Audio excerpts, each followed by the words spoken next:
In the most literal sense, PEEP is the residual air pressure greater than atmospheric pressure that remains in our airways at the end of breathing out. Clinicians measure PEEP in centimetres of water. For instance, a PEEP of 5 centimetres of water is enough pressure above atmospheric pressures to raise a column of water 5 centimetres. Now, it's not essential to recall this, but it is good to know that humans have a physiological PEEP of 5 centimetres that's created by the closure of the vocal cords at the top of the larynx when we finish breathing out. So, why are we so excited about all of this? PEEP prevents complete collapse of the alveoli every time we breathe out. This makes it easier to inflate them on the next breath, allows for gas exchange during exhalation, and lowers the energy required to draw a breath in.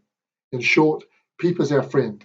So much of a friend that during increased physiological demand, we can increase our physiological PEEP to recruit further alveoli and increase the time they're available for gas exchange. This is seen in athletes who train for stamina events, and they train to breathe out through pursed lips. The action looks similar to blowing out candles or having to blow through a straw. By narrowing the opening in which air exits, these athletes increase their physiological PEEP and reap the benefits of more alveoli participating in gas exchange for a longer time. People with COPD employ a similar tactic. In their case, the increase in PEEP from breathing through pursed lips splints open the terminal airways in the alveoli during expiration. This reduces air trapping and increases the time available for gas exchange. A PEEP valve is an artificial aid to maintaining PEEP.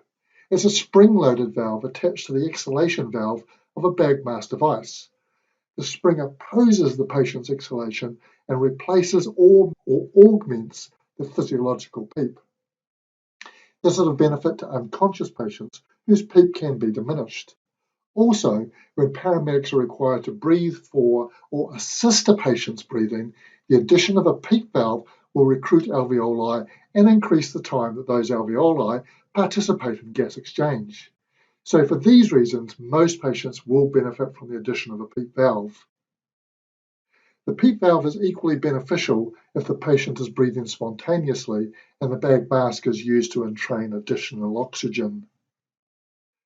The spring in the PEEP valve is adjustable. The adjustment range for the more common PEEP valves is between 0 and 20 centimetres of water pressure. The higher the setting, the greater the pressure the valve generates. The pressure is increased by screwing the knob clockwise and can be reduced by turning it counterclockwise. The effect of a PEEP valve in using positive pressure ventilation can be seen in this video. With the PEEP valve set at 0 centimetres of water pressure, the lung expands as expected, and once the positive pressure ceases, i.e. the paramedics no longer squeezing the bag, the elastic recoil of the lung and gravitational forces are unopposed. The lung has deflated rapidly, and this translates into the closure of the terminal airways and alveoli and restricts gas exchange. Now we see the PEEP valve increase to 10 centimetres of water pressure. Again, the lung inflates well during the positive pressure phase. The PEEP valve then opposes the passive exhalation caused by the lung's elastic recoil and the gravitational forces. The lung deflates more slowly, allowing for this extended period of gas exchange. And finally, you'll note as we disconnect the circuit altogether and the PEEP is removed, all the recruitment is lost.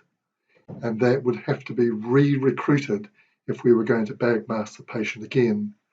This exemplifies the importance of maintaining a good seal on the mask when using a PEEP valve. Now, using a PEEP valve also traps air volume in the chest, causing an increase in intrathoracic pressure. This can be a further benefit for some patients, but a disadvantage for others.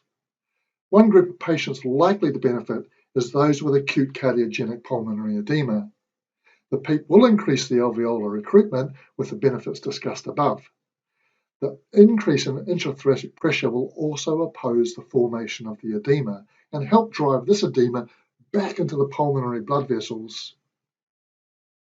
Those that might be disadvantaged by PEEP include shock patients and those in cardiac arrest. In these cases, Increased intrathoracic pressure might reduce cardiac return and further lower cardiac output. Furthermore, caution is required when using PEEP valves for patients who already have ear trapping. A typical example might be severe asthma or exacerbation of cord.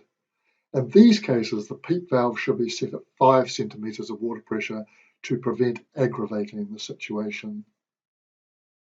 I hope this has been useful. If you've got any questions around the use of a PEEP valve, please get in touch with us.